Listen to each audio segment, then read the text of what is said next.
Plusieurs n'arrivent pas à saisir pleinement la grâce de Dieu. C'est pourquoi ils confessent tout le temps leurs péchés. Si je prêche ici, les impudiques, tu confesses ton péché d'il y a 10 ans. Pourquoi?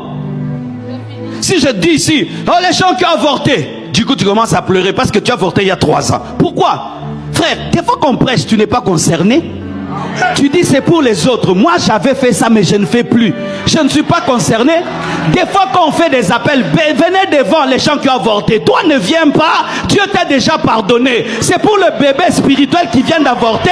Toi Dieu t'a déjà pardonné. Et vous voyez des gens qui reçoivent Jésus-Christ à chaque culte. Qui va recevoir Jésus? Ils reçoivent un manque d'assurance. Tu vas recevoir Jésus combien de fois? Même là encore tu vas recevoir. Vous confessez tout le temps vos péchés et vous pleurez. Ça fait 10 ans que tu confesses le même péché. Tu as un problème de saisir la grâce de Dieu. Tu n'es pas sûr que tu vas aller au ciel. Quand tu penses à ta mort, tu as peur comme un païen.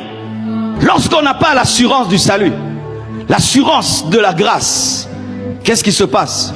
Le diable utilise même des faux prophètes qui vont prophétiser tes anciens péchés. Sache ceci. Si tu as confessé un péché et un prophète vient te prophétiser ce péché, ce n'est pas Dieu qui l'a envoyé, c'est Satan. Parce que Dieu a oublié, il ne peut pas prophétiser des choses qu'il a oubliées.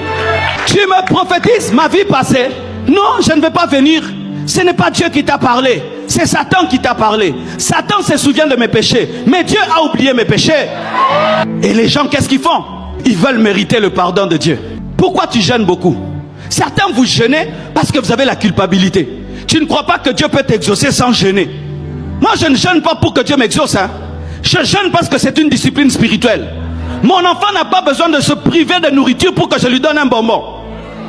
Et aussi, tu jeûnes pour que Dieu te pardonne. Dans le Nouveau Testament, on ne jeûne pas pour être pardonné. Il n'y a pas le jeûne de repentance. Il n'y a pas le jeûne de repentance.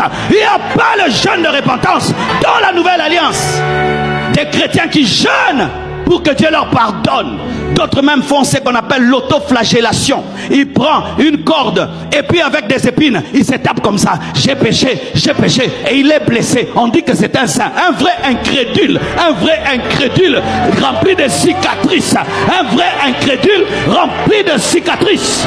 Tu n'as pas besoin de souffrir pour que Dieu te pardonne. Jésus a déjà souffert pour toi. Tu n'as pas besoin de jeûner pour que Dieu te pardonne. Jésus a déjà souffert pour toi.